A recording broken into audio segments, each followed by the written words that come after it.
హనుమాన్ శ్రీరామదూత హనుమాన్ శ్రీరామదూత హనుమాన్ శ్రీరామదూత హనుమాన్. నువ్వు ఈ సమయంలో నా దగ్గరికి వచ్చావు కాబట్టి నీకు పుట్టబోయేటటువంటి కుమారుడు లోకకంటకుడై దేవతలకి ప్రబల శత్రువు అవుతాడు. వాడికి భక్తి ఉండే అవకాశం ఉండదు. కాబట్టి నీకు దేవతాశత్రువైన కుమారుడు పుట్టబోతున్నాడు.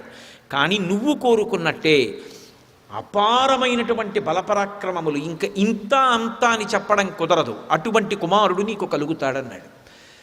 ఆమె బాధపడింది. నేను ధార్మికుడు కావాలని కోరుకున్నాను. మా నాన్నగారి కోరిక రాక్షస వంశానికి అంకురం, కానీ నాకు ధార్మికుడు కావాలని కోరిక. కుబేరుడు వంటి ధార్మికుడు నాకు లభించడా అని అడిగింది. అది వేళ దాటాలి, ప్రదోష వేళ దాటిపోవాలి. కాబట్టి ఈ సమయంలో నువ్వు వచ్చి సంగమించిన కారణం చేత మొదటి పుట్టేవాడు లోకకంటకుడు. తర్వాత కూడా ఇంకా కాలం దాటలేదు కాబట్టి వాడు కూడా లోకకంటకుడు. తర్వాత పుట్టే ఆడపిల్ల కూడా అంత దుర్మార్గమైనటువంటి నడవడి కలిగినది. చీకటి పడిపోయిన తర్వాత భోగకాలం. కాబట్టి 4వ వాడిగా పుట్టేటటువంటి వ్యక్తి విభీషణుడు మహాధర్మాత్ముడు అవుతాడు. నీకు అలాగే సంతానాన్ని అనుగ్రహిస్తున్నాడు. ఎందుకంటే కాలనియమాన్ని మన్నించాలి. 4వ సంతానం కలిగితే తప్ప నీ కోరిక తీరదు కాబట్టి అలాగే అనుగ్రహిస్తున్నానని అనుగ్రహించాడు. ఆమెకి వరసగా కుమారులు జన్మించారు. అందులో మొదటివాడు పుడుతూనే 10 తలలతో పుట్టాడు. కాటుక కొండలా పుట్టాడు. నాలుక బయట పెట్టి చప్పరిస్తూ దంస్ట్రలు కోరలు పైకొచ్చి వాడు ఏడుస్తూ పుడితే నక్కలు నోట్లో అగ్నిహోత్రాన్ని కక్కుతూ అప్రదక్షిణంగా పరిగెత్తాయి. ఆకాశంలోంచి పిడుగులు పడ్డాయి. సూర్యుడు మబ్బుల చాటుకు వెళ్ళిపోయాడు. భూమి అంతా పరాగం పైకి లేచింది. సముద్రములన్నీ కూడా కదిలిపోయి పర్వతములు ఘూర్నిల్లై అంత భయంకరమైన శకునములు కనపడుతుండగా పెద్దవాడు పుట్టాడు. తర్వాత కూడా అటువంటి శకునాలు కలుగుతుండగా కుంభకర్ణుడు పుట్టాడు. తర్వాత అటువంటి శకునాల్లో శూర్పణక పుట్టింది. తర్వాత పరమధర్మాత్ముడు అన్ని శుభశకునాలు చూపిస్తుండగా విభీషణుడు పుట్టాడు. ఈ నలుగురికి పేర్లు పెట్టాడు. ఈ నలుగురికి ఆ పేర్లు సుమాలి ఉంచాడు. అందున పులశ్చ బ్రహ్మ వచ్చారు. పులశ్చ బ్రహ్మ వచ్చి ఆయన రావణాసురుడికి పేరు పెట్టారు. ఒరే నువ్వు 10 తలలతో పుట్టావు, అందుకని మొదటివాడివి నీకు దశగ్రీవుడని పేరు ఉంచుతున్నానన్నాడు. ఆయన పేరు దశగ్రీవుడు. ఆయన బిరుదునామన్ రావణ ఎక్కువ చలామణి చేసుకున్నాడు. దశగ్రీవుడని పేరు ఉంచాడు. వాళ్ళు లోకకంటకులై గోకర్ణంలో బ్రహ్మగారి గురించి తపస్సు చేశారు. కుబేరుడంతటి వాడు కావాలని. ఆ తపస్సుకు మెచ్చి బ్రహ్మగారు వచ్చారు. దేన్ని మెచ్చుకుని దానికి తగినట్టుగా అనుగ్రహించడం వాళ్ళ లక్షణం. కాబట్టి బ్రహ్మగారు వచ్చారు. ఏం కావాలన్నారు. నాకు చావు ఉండకూడదన్నాడు. అది ఈ లోకానికి చెల్లదు. ఇంకొక మాట అడుగు.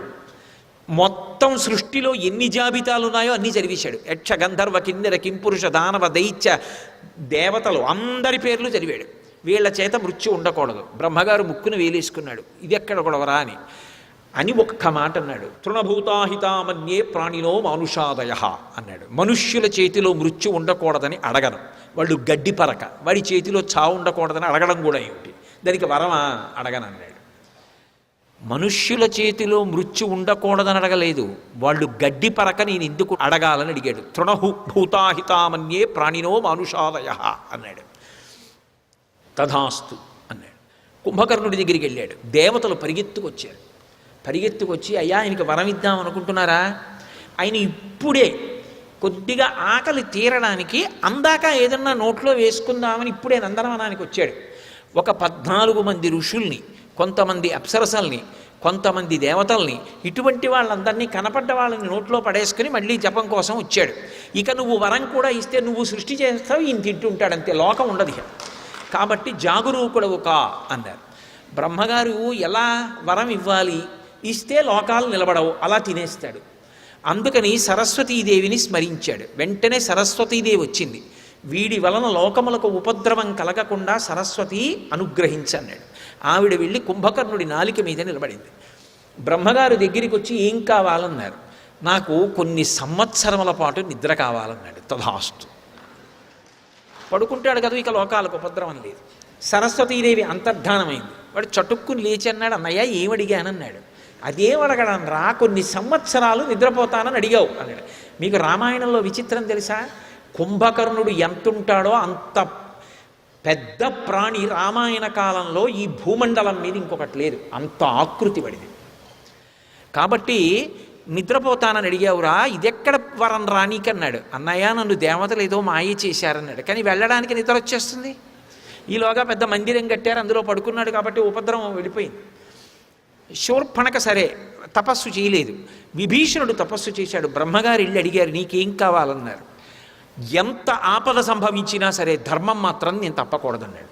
నీకు వరమిస్తున్నాను, నువ్వు చిరంజీవివి, నువ్వు ఎప్పటికీ ఉంటావు, నీకు మృత్యువు లేదన్నాడు. సర్వం శ్రీ ఉమామహేశ్వర పరబ్రహ్మార్పణమస్తు. స్వస్తి.